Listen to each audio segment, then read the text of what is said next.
Salam sejahtera, salam bahagia. Saudara, topik yang diberikan itu sebenarnya tidak sulit. Itu bahasa asing, maka kita pikir itu sulit. Maknanya yang sebenar adalah Tuhan ada di mana-mana, atau Brahman ada di mana-mana. Nah, itu saja. Tuhan ada di mana-mana, Brahman ada di mana-mana. Sekarang kita mau lihat kalimat ini seperti apa maknanya. Saudara yang saya kasihi, saya akan beritahu 1-2 konsep. Dan konsep itu mungkin baru untuk Anda. Jika Anda setuju, baik. Jika Anda tidak setuju juga sama baik. Tapi coba dengar dengan hati terbuka. Kita katakan Tuhan ada di mana-mana. Mari kita lihat tab ini, tulisan ini, Tuhan ada di mana-mana. Katakan ini adalah surya. Ini adalah sang surya.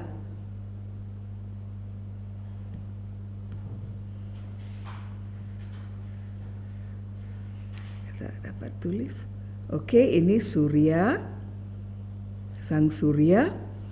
Cahayanya terpancar di mana-mana, ya. Cahayanya terpancar di mana-mana. Oke. Ini adalah bumi kita. Dan di sini ada Denpasar. Di sini ada Sydney.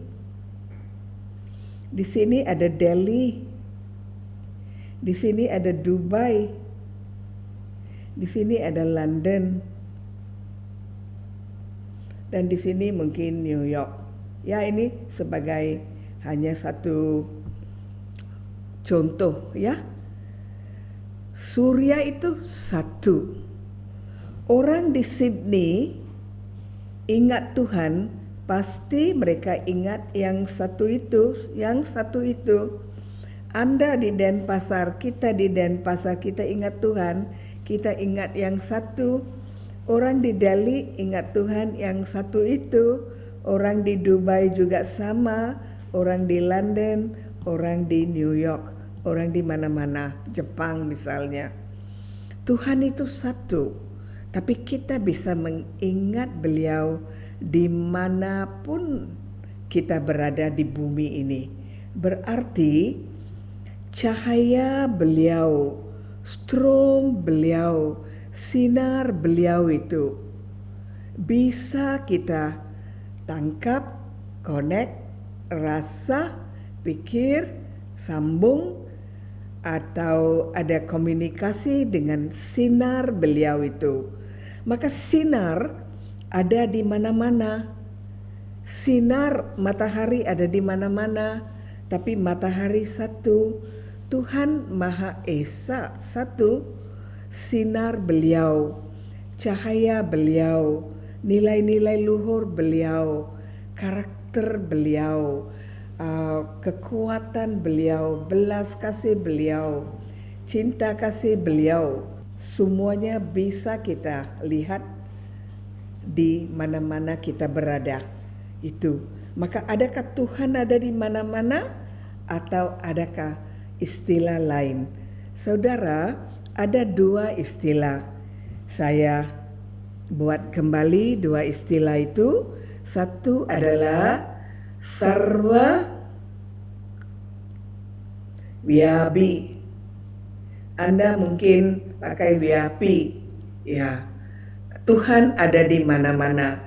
Istilah satu lagi adalah sarva shakti. Beda antara 2 ini, saudara.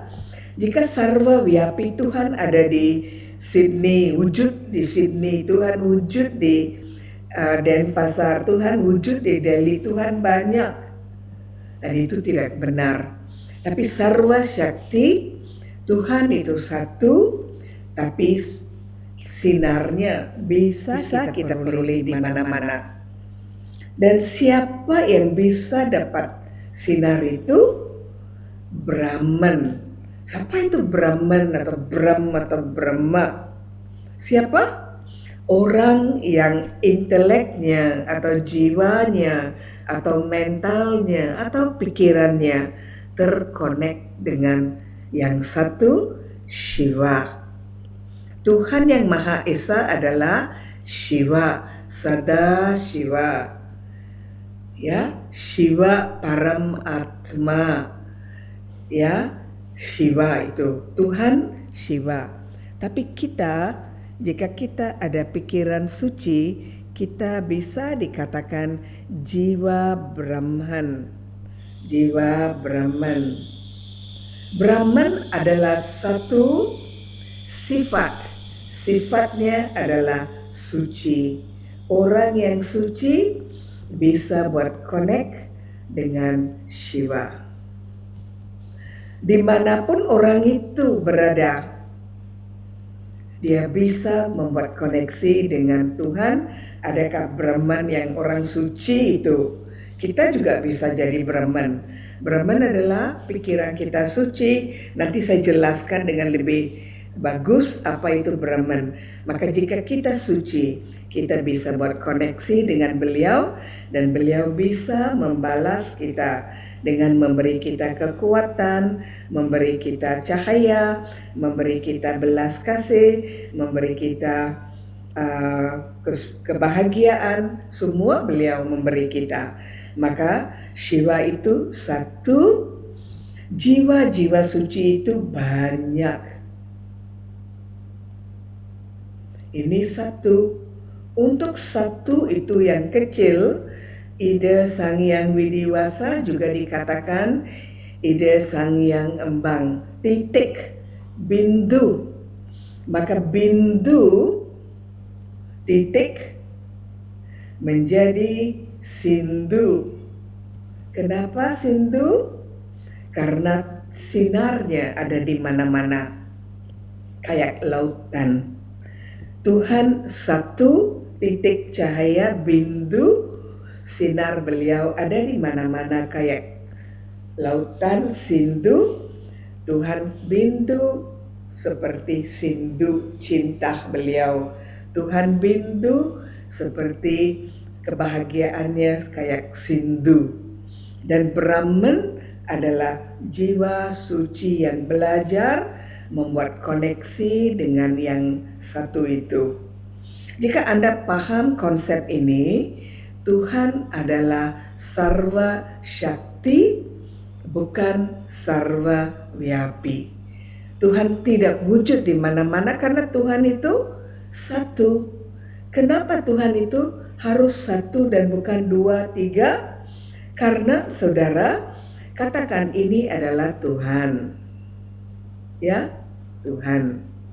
Titik cahaya kecil, sangat kecil.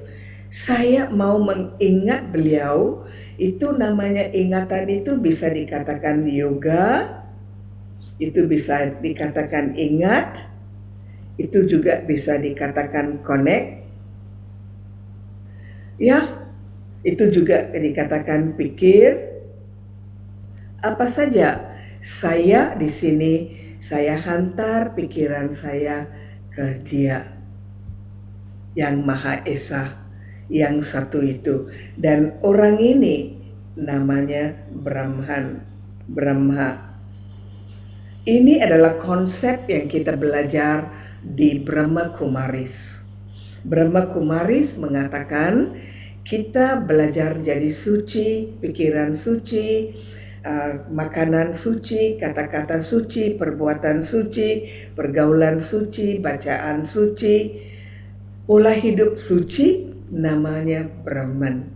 Maka Brahman itu adalah merujuk pada sifat kita yang suci. Dan itulah Tuhan satu, Brahman banyak yang mengingat satu Tuhan. Saudara, ada perbedaan besar antara Tuhan dan manusia, juga Brahman ya. Kita katakan ini Tuhan, ini manusia, dan katakan ini Brahman. Oke? Ini sifat manusia juga hidup, jiwa raga Tuhan. Tuhan tidak akan jadi marah. Maka mengatakan Tuhan marah, murka, salah. Manusia murka. Brahman jika dia masih belum kuat dalam kesucian bisa juga menjadi marah-marah. Tapi jika dia Brahman yang bagus, dia bisa rem amarahnya. Tuhan tidak menghakimi. Manusia mengatakan orang ini jahat, pukul dia. Brahman dia akan coba memahami kenapa orang itu jahat, bisakah dia dibantu atau tidak. Kemudian ada lagi saudara, Tuhan adalah pemberkah, memberi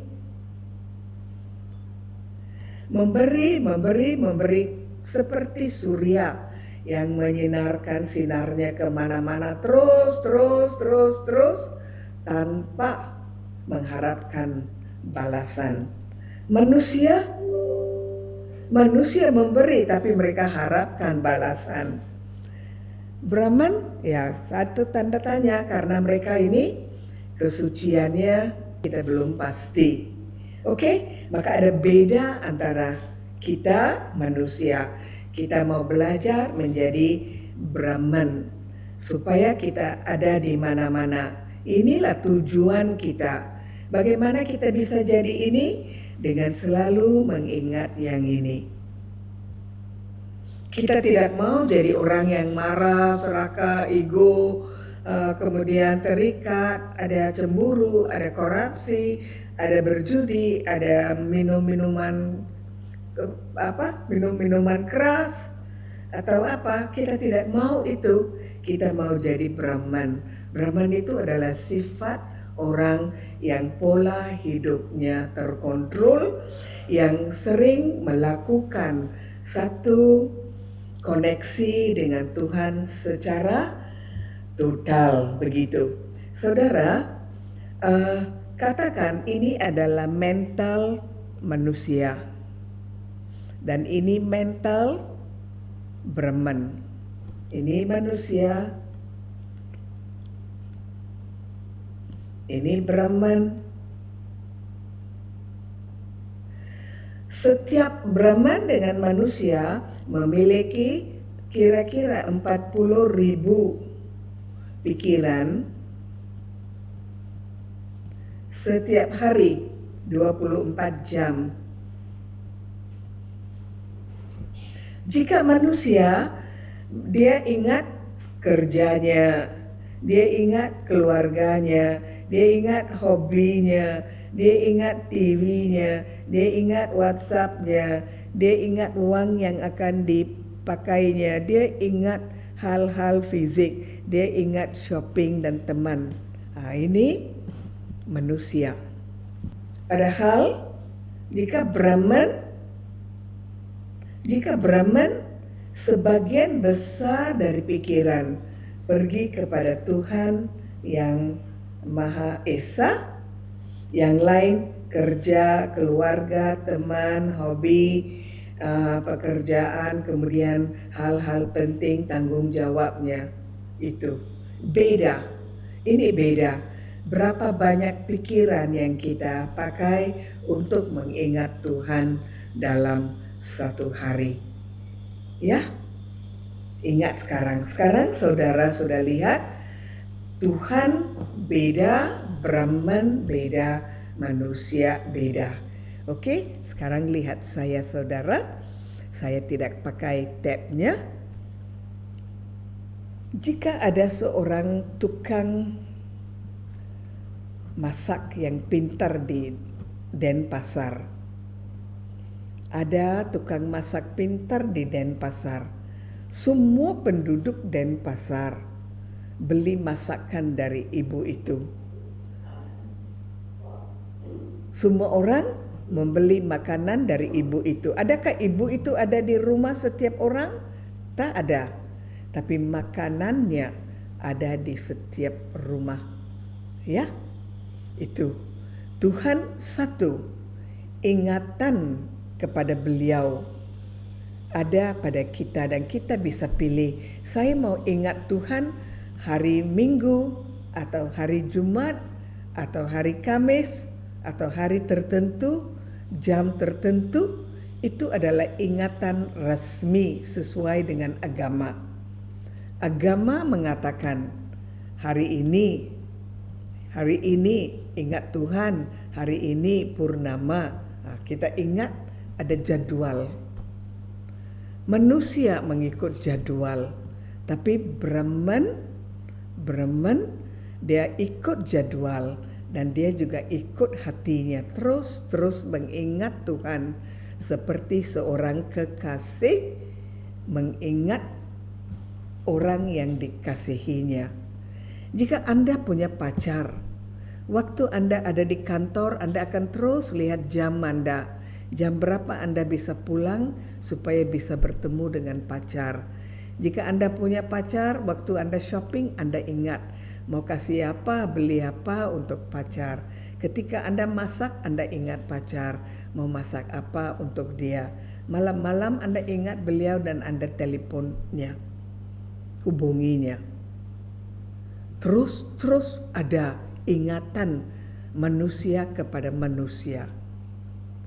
Berapa banyak ingatan yang kita kasih untuk Tuhan pencipta kita, kayak bapak kita, ibu kita, pencipta kita, Tuhan kita yang kita sayangi. Berapa banyak pikiran, adakah kita ikut jadwal? Adakah kita anggap Tuhan ada di sini, atau adakah kita harus ada fokus dalam pikiran mengingat yang satu, Sang Yang Embang, Ida Sang Yang Widi, yang embang, kosong, kecil, niskala. Itu perlu fokus. Ingat beliau bukan dengan kata-kata. Ingat beliau adalah dengan ingatan. Ingatan dibalas dengan ingatan. Pikiran dibalas dengan pikiran. Arah tujuan perhatian saya itu dibalas dengan arah tujuan perhatian dari beliau. Jika saya ucapkan kata-kata, itu adalah datar. Tapi ingatan Tuhan adalah horizontal, langsung naik ke atas. Maka untuk mengingat Tuhan, kita tidak perlu ada patung atau kitab atau tempat tertentu dimanapun kita bisa ingat beliau. Karena saking sayang beliau, terus mengingat beliau waktu resmi, waktu tidak resmi. Kita ada koneksi dengan beliau. Namanya itu, saudara, adalah yoga, adalah meditasi. Saya adalah instruktur yoga. Saya biasanya memberitahu semua orang, ingat Tuhan dimanapun, bagaimanapun, bicaralah secara biasa-biasa. Bicaralah dari hati ke hati. Bicaralah dengan senang hati. Bukalah hati Anda kepada Tuhan. Jangan harus rasmi. Ada mantra, ada waktu, ada tempat, ada pakaian. No, karena sayang. Dimanapun kita berada, kita ingat beliau. Maka cara mengingat beliau itulah yang kita katakan yoga. Saya beri satu contoh ya. Sekarang dalam Dharma Wacana ini, saya berbicara dengan saudara-saudara online. Saudara-saudara adalah semuanya agama Hindu. Maka saya berpikir, Saya mau bergabung dengan saudara-saudara saya dan saya mau bicara tentang Tuhan. Tuhan itu adalah ide Sang Hyang Widi Wasa. Widi, widya.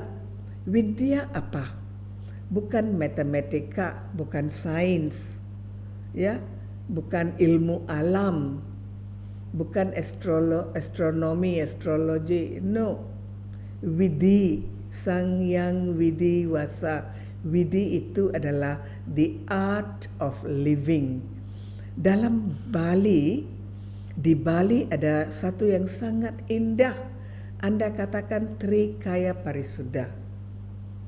Pikiran, kata-kata, perbuatan biarlah sama, satu widi, satu seni. Bicara apa yang Anda pikir dan lakukan Anda apa yang Anda bicara. Jangan ada konflik antara pikiran, kata-kata, perbuatan. Orang itu Brahman. Coba jadi Brahman.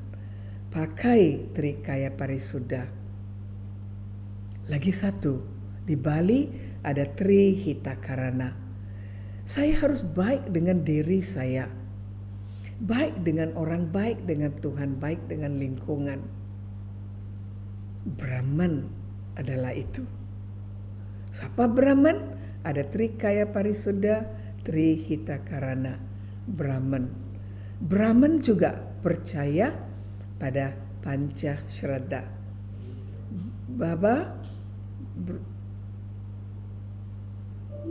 Brahman percaya pada Panca Shraddha. Percaya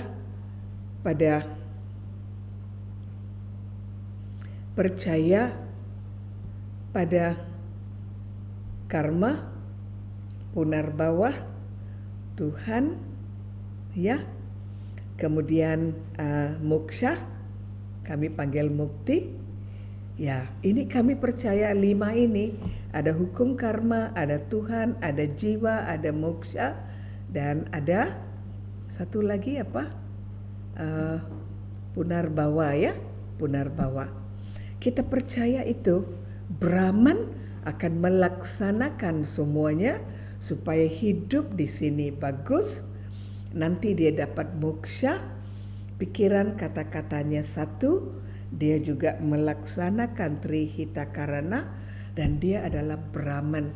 Kenapa Brahman? Dia jiwa seperti manusia lain, tapi cara pemikirannya, konsepnya, pikirannya, sikapnya, perbuatannya, karmanya, semuanya adalah satwas.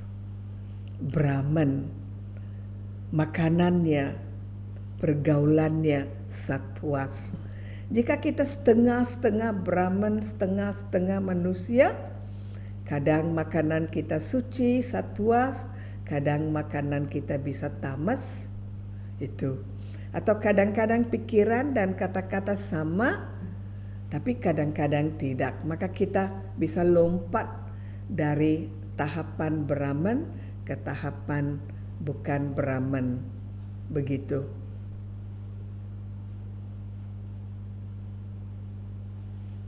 Kita bisa lompat-lompat begitu. Ya. Maka Anda memberi saya titel Tuhan ada di mana-mana, Brahman ada di mana-mana. Maka yang pertama, Tuhan ada di mana-mana, tidak benar. Tuhan adalah Sarva Shakti. Sarva Shakti. Tetapi Brahman yang belajar seni hidup, seni pola hidup, the art of living, bisa menjadi Brahman. Dan Brahman itu bisa banyak karena Brahman merujuk pada kualitas jiwa satwas. Dari tamas kita belajar mengendalikan diri, mengendalikan pikiran, kita jadi rajas, dan dari rajas kita jadi satwas, itu namanya menjadi Brahmana. Brahman itu merujuk pada jiwa, bukan keturunan Brahmana fisik yang kita lihat di sana. Ini kita bicara bahasa spiritual. Bahasa spiritual mengatakan jiwa kita, jiwa manusia kita itu ada kategorinya. Selalu ingat hal-hal duniawi, itu kategorinya sangat duniawi, sangat tamas. Kadang kita baik, kadang kita tidak, itu kategorinya rajas. Jika kita selalu baik, kita adalah satwas, dan nama yang diberikan pada jiwa seperti itu Brahman, jiwa Brahman yang baik pada dirinya, baik pada semua orang, selalu ingat Tuhan, bukan saja ikut jadwal yang dikasih dalam agamanya, tapi dia sering-sering membuat koneksi dan menjadi akrab dengan Tuhan. Maka Tuhan tidak ada di mana-mana. Untuk mengingat beliau kita harus ada fokus yang tajam, yoga, meditasi, kontemplasi, renungan, ingat yang satu, yang kecil. Dan untuk itu fokus kita harus tajam, terarah. Dan itu memberi kita satu koneksi dengan Tuhan, dan dari beliau kita bisa merasakan strum halus yang memberi keyakinan pada kita, yang memberi kekuatan pada kita, yang memberi kebahagiaan pada kita, yang memberi kita keberanian untuk mengambil langkah pasti yang baik. Banyak. Maka Tuhan tidak akan murka, tidak akan menghakimi. Jika kita buat koneksi yang benar, kita mendapat manfaat. Adakah Tuhan mendapat manfaat? Tidak ada. Beliau tidak masuk ke dalam karma, beliau tidak mengambil karma kita. Nama Tuhan adalah Niskamadhari, orang atau yang tidak mengambil balasan dari apa yang dilakukannya, Niskamadhari. Tapi kita semua bukan Niskamadhari. Walaupun kita ingat Tuhan dengan jujur tanpa harapan apa-apa, Tuhan pasti memberi kita banyak kasana hati, banyak kasana spiritual, kedamaian, kekuatan, kebahagiaan, belas kasih, pemaafan, toleransi, banyak-banyak. Beliau akan kasih kita. Kita tidak mau, kita hanya sayang beliau. Tapi dalam sayang itu kita dapat banyak manfaat. Itu sebabnya Tuhan dikatakan yang memberi. Anda tahu nama Shiva? S-H-I-V-A. Shiva itu maksudnya titik, sang yang embang, titik. Itu juga bermakna pemberi, pemberkah. Dan itu juga bermakna beliau yang menjadi Bapak atau pencipta. Maka Shiva artinya titik, pemberkah, pencipta. Sada Shiva, Parama Shiva. Parama artinya yang paling tinggi. Tak ada yang lebih tinggi dari beliau. Maka beliau adalah jiwa paling tinggi. Kita ini jiwa-jiwa biasa. Maka jiwa biasa bisa jadi satwas, rajas, tamas, tergantung pada pola hidup kita. Dan pola hidup kita mengambil banyak aspek ya, merangkul banyak aspek pikiran, kata-kata, perbuatan, pergaulan, cara kita belanja uang, pola makan, kemudian lingkungan kita, kontribusi kita pada masyarakat, ikatan kita pada Tuhan, ikatan kita pada karma, dan banyak lagi. Itu. Oleh karena itu saudara, secara simple, Tuhan satu, tidak ada di mana-mana. Untuk sambung kepada beliau, berkoneksi dengan beliau, harus ada ingatan tajam. Jika saya ada ucapkan mantra, itu mungkin tidak sampai kepada beliau. Saya beri satu contoh, maaf jika contoh itu tidak benar. Saya kan lahir Hindu. Ibu saya memberitahu saya sering-sering ucap nama Tuhan. Maka saya selalu berpikir, Om Namah Shivaya, Om Namah Shivaya. Saya di sekolah, saya berkata Om Namah Shivaya, Om. Tapi pikiran saya ke sekolah, ke pelajaran, kepada guru, pada teman. Tapi mulut ini saja, Om Namah Shivaya. Pikiran saya bisa berkeliaran. Maka kata-kata tanpa ada pikiran yang sama dengan kata-kata itu tidak ada makna karena terputus. Oleh karena itu saya sekarang belajar yoga, saya belajar begini. Om artinya jiwa. Kecil, tak tampak. Niskala, kecil. Sang yang embang itu kecil. Om, namo, salam. Salam pada yang kecil itu yang namanya Shiva. Om Namo Shivaya. Satu kali paham daripada 1000 kali pikiran berkeliaran. Om. Maka dalam yoga, belajar meditasi, kita banyak menyentuh hal-hal niskala, skala, apa hubungan kedua-duanya. Kita juga ada banyak bicara tentang Buana Alit dan Buana Agung. Apa hubungan kedua-duanya? Harus ada keseimbangan, balance. Diri kita yang internal dan diri kita yang bertindak berlakon di luar sana harus ada keseimbangan. Diri kita dan Tuhan harus ada koneksi yang eternal, yang tak terputus-putus. Maka ada niskala, skala, buana alit, buana agung, satwas, rajas, tamas, sarwa syakti. Ada golongan jiwa tertentu bukan kelahiran, tapi kualitas jiwa Brahman. Mereka ada di mana-mana dan biasanya ketika kita belajar yoga, kita coba merangkul semua aspek seorang Brahman. Pikiran seorang Brahman itu apa? Kata-kata Brahman itu seperti apa? Brahman itu mencari apa?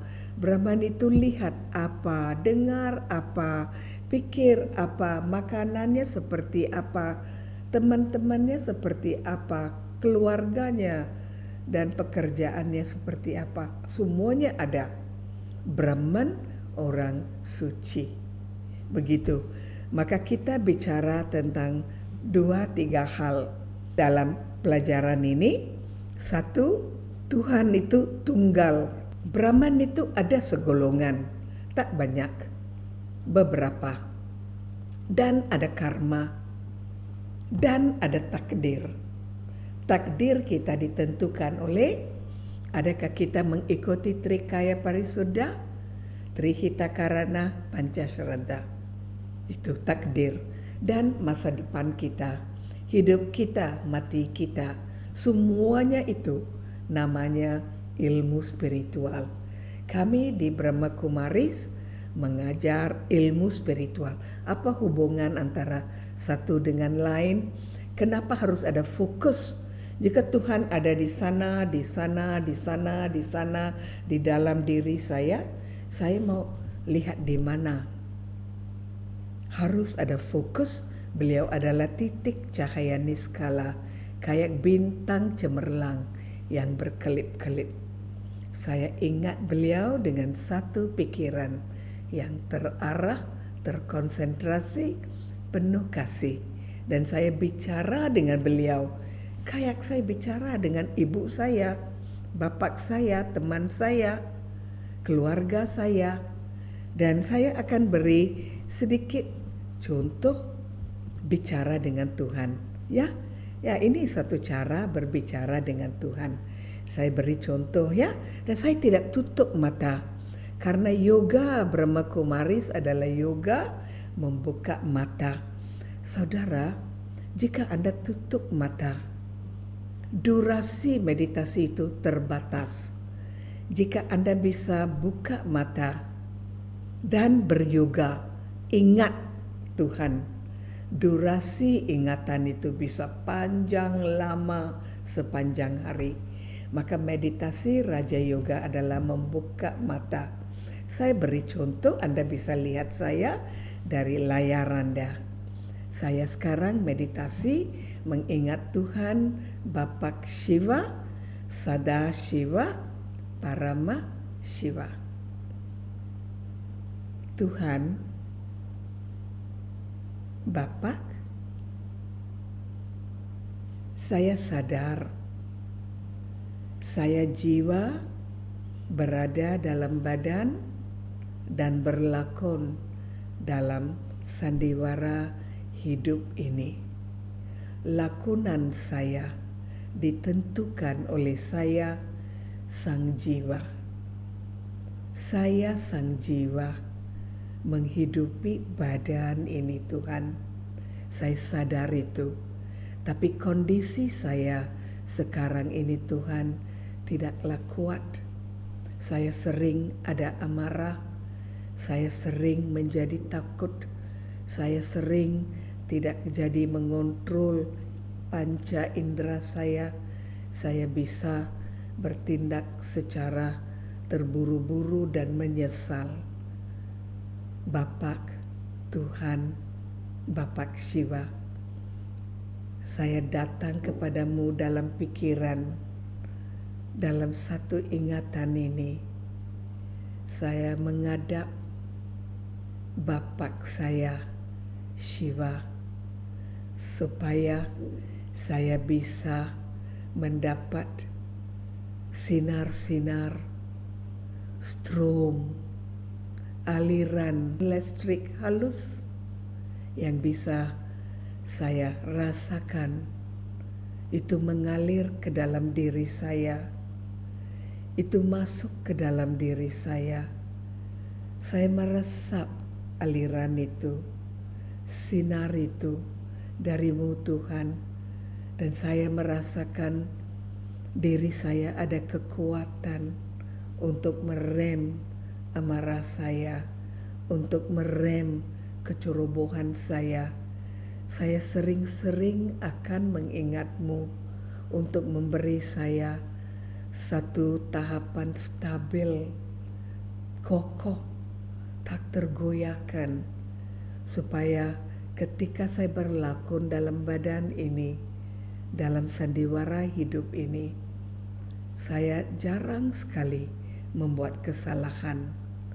Bantuanmu Tuhan, strommu, pergaulanmu, sinarmu, kasihmu, kekuatanmu membantu saya menjadi aktor yang baik dan bijak, dan dengan itu saya dapat membayar hutang-hutang karma saya, dan saya dapat membuat satu stok simpanan karma baik. Saya akan bantu masyarakat di sekitar saya. Saya akan mengingatmu Tuhan, dan saya akan membantu orang lain mengenalimu, mengingatmu, supaya mereka juga bisa mengumpul stok karma yang baik dan bayar hutang karma. Tuhan, saya bisa bicara denganmu kapanpun, dimanapun, berapa lama pun. Yang penting ada kejujuran, ada niat, ada fokus, ada kasih. Saya dapat banyak manfaat dengan mengingatmu Tuhan. Saya dapat banyak kekuatan dengan mengingatmu. Apa yang Engkau berikan pada saya tak terhitung banyaknya. Saya rasakan itu Tuhan. Dan hari ini di hadapan teman-teman saya dari Telkom, saya mengatakan padamu Tuhan, terima kasih yang tak terhingga, karena Engkau teman abadi saya, teman abadi dalam hidup dan mati, teman abadi dalam mengatur karma saya, teman abadi menjadi anggota masyarakat yang berguna. Tuhan, Engkau benar-benar menakjubkan, Engkau benar-benar cemerlang. Saya sangat bangga dan sangat puas menjadi temanmu. Saya tidak akan berpisah denganmu kapanpun dan dimanapun. I love you Tuhan. I really love you. Om Shanti. Begitu saudara, ada fokus, ada karma, ada Brahman, ada Shiva, ada takdir. Kita sekarang di Kali Yuga adalah sangat penting kita menjadi jiwa satwas kembali. Sangat penting karena Kali Yuga adalah tanda semua jiwa adalah tamas. Maka siapa yang bisa bantu kita? Kita sendiri. Kita adalah teman bagi kita dan musuh bagi kita. Belajarlah jadi teman. Buatlah ingatan pada Tuhan yang spesial, pribadi.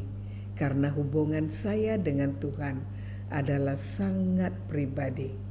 Oke, dengan ini saya tutup wacana ini. Saya sangat senang jika saudara-saudara mau bertanya saya apa yang telah saya bicara di dalam kelas ini. Ya, silakan. Jika tidak, saya bisa kasih satu lagi contoh meditasi karena semuanya masih ya, satu lagi contoh meditasi. Meditasi itu kan biasa kita bicara supaya kita rapikan pikiran kita. Kita sadar ada apa dalam diri kita dan kita bisa memanage pikiran kita supaya itu pikiran kita semuanya baik. Oke? Baik saudara, ini satu lagi contoh pikiran tentang diri saya sendiri. Saya sadar bahwa saya diberi kostum badan ini untuk berlakon. Nama saya jiwa. Kostum yang saya pakai namanya badan. Maka waktu saya memiliki badan ini adalah waktu yang sangat terbatas. Mungkin 50 tahun, 60 tahun, 80 tahun. Itu pun sangat terbatas. Dalam waktu yang singkat ini, bisakah saya sang jiwa belajar menggunakan badan, menggunakan panca indera, menggunakan waktu dan menggunakan drama untuk menunjukkan prestasi saya sang jiwa. Prestasi sang jiwa itu pertama-tama terletak pada pola pemikirannya. Ada slogan yang mengatakan, "You are what you think." Diri Anda adalah apa yang Anda pikir. Apa yang Anda pikir, itulah Anda. Bukan apa yang Anda katakan atau Anda lakukan. Pikiran adalah diri kita dan karma kita. Hampir 90% dari karma kita adalah ditentukan oleh pola pemikiran kita. Belajar berpikir positif sangat-sangat penting. Belajar berpikir konstruktif sangat-sangat penting. Belajar berpikir damai sangat-sangat penting. Orang yang pikir sebelum bertindak tidak menyesal. Orang yang berpikir sebelum melakukan sesuatu selamat. Orang yang berpikir untuk berpikir adalah bijak, karena you are what you think. Dan karma saya 90% datang dari jumlah dan kualitas, kuantitas dan kualitas pikiran saya.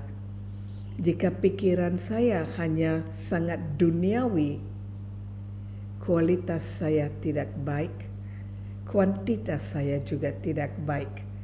Saya harus ada keseimbangan antara buana alit, pikiran internal saya, dan buana agung, perbuatan saya di luar, supaya ada keseimbangan dan saya menjadi manusia yang bebas dari kesia-siaan, kesalahan. Saya ada pengontrolan jiwa raga. Untuk itu saya belajar berpikir positif, seni berpikir positif, seni memanage pikiran, seni beryoga, seni meditasi. Saya ingin pergi ke Brahma Kumaris untuk mendapat lebih banyak informasi tentang ini, karena saya sangat menyayangi diri saya, dan jika saya tidak membantu diri saya, siapa lagi yang akan membantu saya? Sekian. Satu contoh meditasi yang simple, ya, tentang diri kita. Kita juga bisa bicara pada Tuhan. Hari-hari kita bisa lapor pada Tuhan.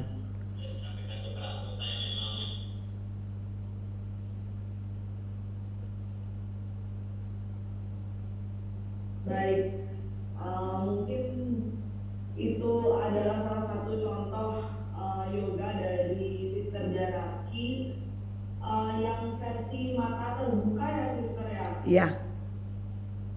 Saya baru tumben mendengar yoga versi mata terbuka, karena biasanya memang dilakukan dengan mata tertutup.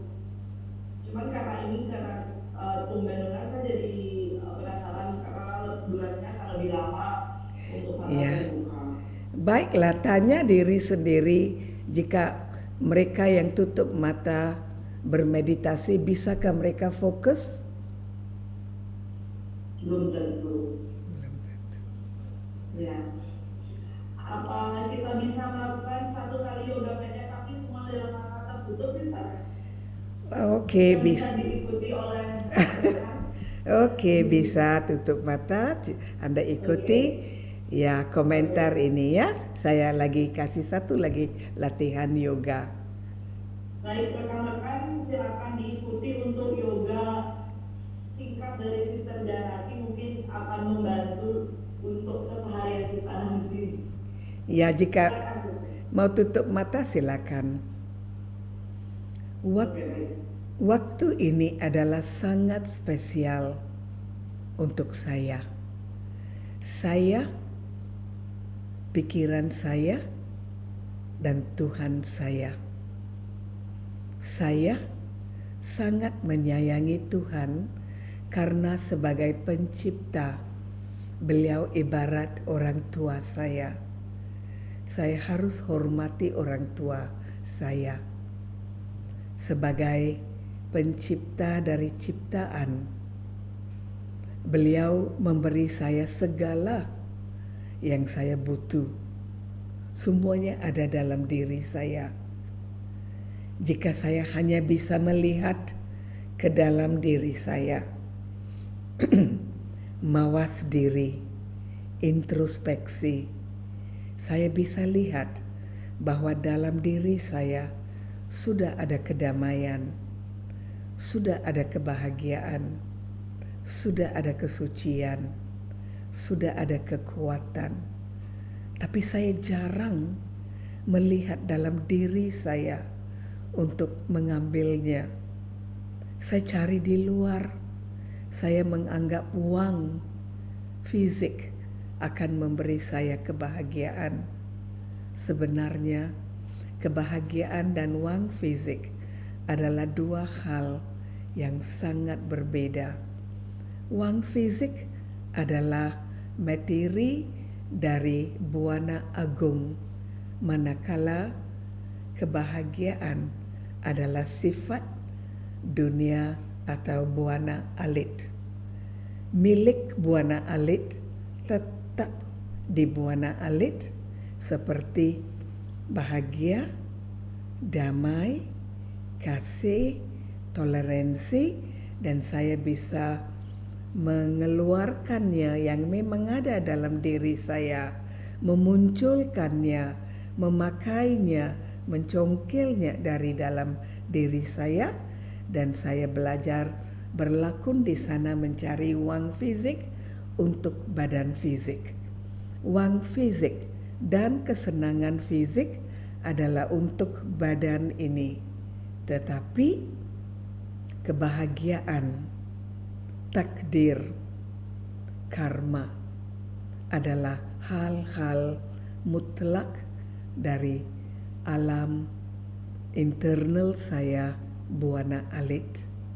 Sekarang saya berbicara kepada diri saya, bagaimana caranya saya bisa mengimbangi kedua-dua itu, kebutuhan jiwa, buana alit, kebutuhan badan, buana agung, dan dua-duanya harus berjalan serentak bersama supaya saya tumbuh sebagai manusia yang sehat, yang sukses, yang selalu waspada dan selalu menjadi contoh kepada orang lain. Kenapa saya menjadi itu? Karena saya ada kewaspadaan pada diri saya yang internal dan diri saya yang eksternal. Itulah saya, aktor dalam sandiwara hidup. Saya mau menjadi aktor yang pintar berlakon. Tuhan, Engkau memerhatikan saya, Engkau melihat saya, Engkau tahu saya siapa, dan Engkaulah yang memberkati saya. Berkah-Mu Tuhan selalu memberi saya semangat untuk terus berjuang menjadi benar, berjuang menjadi berani mengungkapkan yang benar. Terima kasih Tuhan, terima kasih alam, terima kasih semuanya. Satu lagi meditasi yang bisa kita pakai sebagai contoh. Saudara, saya ada banyak informasi.